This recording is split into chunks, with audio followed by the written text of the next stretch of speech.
ನಮ್ಮ job alert YouTube ಚಾನಲ್ಗೆ ನಿಮಗೆಲ್ಲರಿಗೂ ಸ್ವಾಗತ.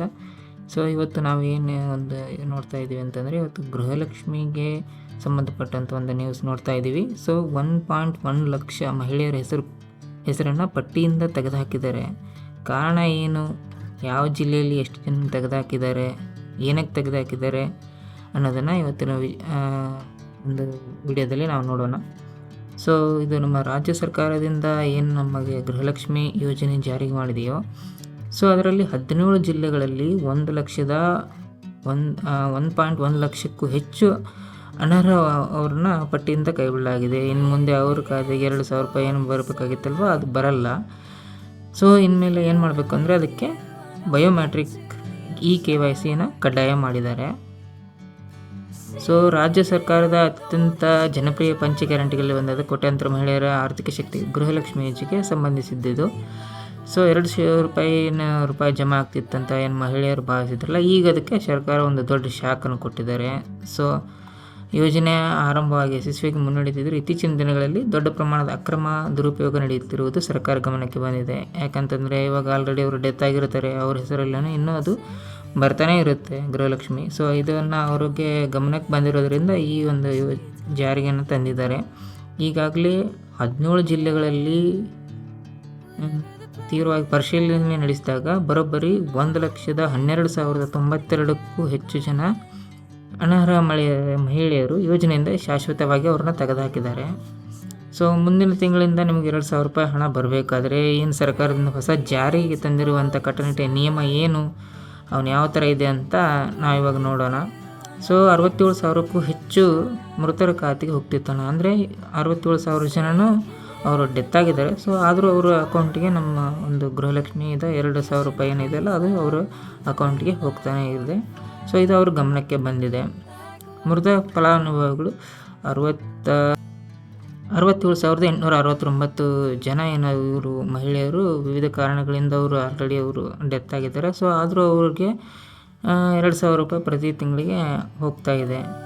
ಸೊ ಇವಾಗ ಅದಕ್ಕೆ ತೆರಿಗೆ ಪಾವತಿದಾರ, ಅಂದರೆ ಅವರು ಇನ್ಕಮ್ ಟ್ಯಾಕ್ಸ್ ಏನು ಕಟ್ತಾ ಇರ್ತಾರಲ್ಲ, ಅವ್ರಿಗೂ ಕೂಡ ಅವರು ಶ್ರೀಮಂತರು, ಆದರೂ ಅವರ ಒಂದು ಅಕೌಂಟ್ಗೆ ಈ ಒಂದು ಗೃಹಲಕ್ಷ್ಮಿ ಯೋಜನೆ ಹಣ ಅವ್ರಿಗೂ ಬರ್ತಾ ಇದೆ.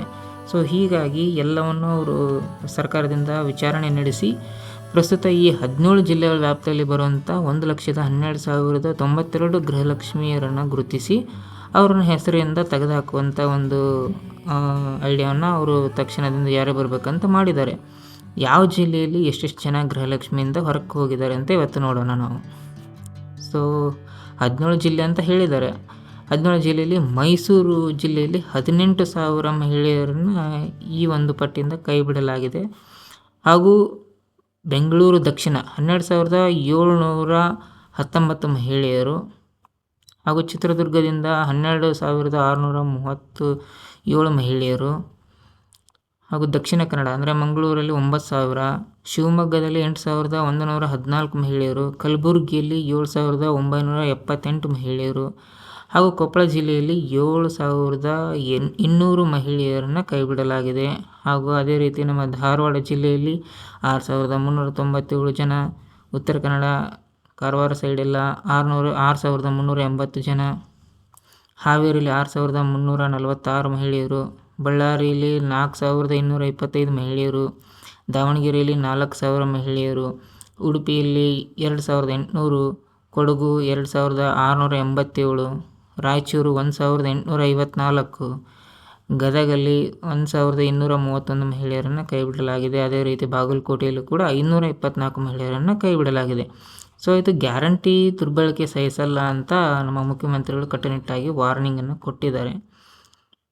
ಸೊ ಅದೇ ರೀತಿಯಾಗಿ ಈ ಒಂದು ಗ್ಯಾರಂಟಿ ಯೋಜನೆಗಳ ದುರುಪಯೋಗದ ಕುರಿತು ಮೊನ್ನೆ ನವದೆಹಲಿಯಲ್ಲಿ ನಡೆದಂಥ ಒಂದು ಪೇಪರ್ ಸುದ್ದಿಗೋಷ್ಠಿಯಲ್ಲಿ ಮುಖ್ಯಮಂತ್ರಿಗಳು ಇದರಿಂದ ಅವರು ಬೇಜಾರನ್ನು ಹೇಳಿದ್ದಾರೆ. ಸೊ ಅಂದರೆ ಇವಾಗ ಅವರು ಇಲ್ಲ ಅಂದ್ರೂ ಈ ಥರ ಗ್ಯಾರಂಟಿಗಳನ್ನ ಯೂಸ್ ಮಾಡಿಕೊಂಡು ಕೆಲವೊಂದಿಷ್ಟು ಜನಕ್ಕೆ ಇದ್ದರೂ ಅವ್ರು ಬರ್ತಾಯಿಲ್ಲ. ಸೊ ಅಂಥವರು ಕೂಡ ಇನ್ನೂ ಪ್ರಾಬ್ಲಮ್ ಫೇಸ್ ಮಾಡ್ತಾ ಇದ್ದಾರೆ. ಬಟ್ ಇವಾಗ ಅವರು ಫಲಾನುಭವಿಗಳ ಫೋನ್ ನಂಬರ್ ಬದಲಾಗಿದ್ದು ಸರ್ಕಾರದ ಹಣ ಇನ್ಯಾರಿಗೂ ತಲುಪುತ್ತಿದೆ ಎಂಬ ಆರೋಪಗಳನ್ನು ಇನ್ನೂ ಇದ್ದಾವೆ. ಸೊ ಇವನ್ನೆಲ್ಲವನ್ನು ಸಂಪೂರ್ಣವಾಗಿ ಪರಿಶೀಲನೆ ಮಾಡ್ತೀವಿ ಮತ್ತು ಸರ್ಕಾರದ ಉದ್ದೇಶ ಸ್ಪಷ್ಟವಾಗಿದೆ. ರಾಜ್ಯದ ನಿಜವಾದ ಬಡ ಅರ್ಹ ಮತದಾರರು ಮಾತ್ರ ಈ ಯೋಜನೆಗೆ ಲಾಭ ತಲುಪಬೇಕು ಅಂತ ಒಂದು ಒಳ್ಳೆಯ ನಿರ್ಧಾರವನ್ನು ಮಾಡಿದ್ದಾರೆ. ಸೊ ನೋಡೋಣ ಇದನ್ನು ಯಾವ ರೀತಿಯಲ್ಲಿ ಯಾವಾಗಿದು ಜಾರಿಗೆ ಬರುತ್ತೆ ಏನಂತ ನೋಡೋಣ. ಸೊ ಅದೇ ರೀತಿ ಇವಾಗ ಇನ್ನು ಮುಂದೆ ನಿಮಗೆ 2,000 ರೂಪಾಯಿ ಬರಬೇಕು, ಗೃಹಲಕ್ಷ್ಮಿ ಸ್ಕೀಮ್ ನಮಗೆ ಬರಬೇಕಂದ್ರೆ ಯಾವ ರೀತಿ ಅದನ್ನು KYC ಮಾಡೋದು, ಎಲ್ಲಿ KYC ಮಾಡಿಸ್ತಾರೆ, ಬಯೋಮೆಟ್ರಿಕ್ ಹೆಂಗೆ ಮಾಡಿಸೋದು ಅನ್ನೋದನ್ನು ಪಾರ್ಟ್ 2 ವಿಡಿಯೋನ ಹಾಕ್ತೀನಿ. ಸೊ ಯಾರಿಗೆಲ್ಲ ಪಾರ್ಟ್ 2 ವಿಡಿಯೋ ನಿಮಗೆ ಅವಶ್ಯಕತೆ ಇದೆ ಪಾರ್ಟ್ 2 ಅಂತ ಕಮೆಂಟ್ ಮಾಡಿ. ಸೊ ನಾನು ಅದನ್ನು ಹಾಕ್ತೀನಿ. ಇದರಲ್ಲಿ ಏನೇ ನಿಮಗೆ ಡೌಟ್ಗಳಿದ್ದರೆ ಅಥವಾ ಏನಾದ್ರು ಪ್ರಶ್ನೆಗಳಿದ್ದರೆ ನೀವು ಕಮೆಂಟಲ್ಲಿ ಕೇಳ್ಬೋದು. ನಾವು ಅದಕ್ಕೆ ಆದಷ್ಟು ಬೇಗ ನಾನು ಉತ್ತರನ ಕೊಡ್ತೀನಿ. ಸೊ ಇದಾಗಿತ್ತು ಇವತ್ತಿನ ವಿಷಯ. ಇದೇ ರೀತಿಯಾಗಿದ್ದಂಥ ಸರ್ಕಾರ ಸ್ಕೀಮ್ಗಳಾಗಿರ್ಬೋದು, ಜಾಬ್ಗಳಾಗಿರ್ಬೋದು ಹಾಗೂ ಇದೇ ರೀತಿಯಾದಂಥ ಎಲ್ಲ ಮಾಹಿತಿಗಳನ್ನು ನಮ್ಮ ಚಾನಲಲ್ಲಿ ನೀವು ನೋಡ್ಬೋದು. ಇದೇ ರೀತಿ ನಮಗೆ ಸಪೋರ್ಟ್ ಮಾಡಿ, ಸಬ್ಸ್ಕ್ರೈಬ್ ಮಾಡಿ, ಲೈಕ್ ಮಾಡಿ. ಹಾಗೆ ಏನಾದರೂ ಇದ್ದರೆ ನಿಮಗೆ ನಿಮ್ಮ ಅನಿಸಿಕೆಯನ್ನು ಕಮೆಂಟ್ನಲ್ಲಿ ತಿಳಿಸಿ. Thank you. ಧನ್ಯವಾದಗಳು.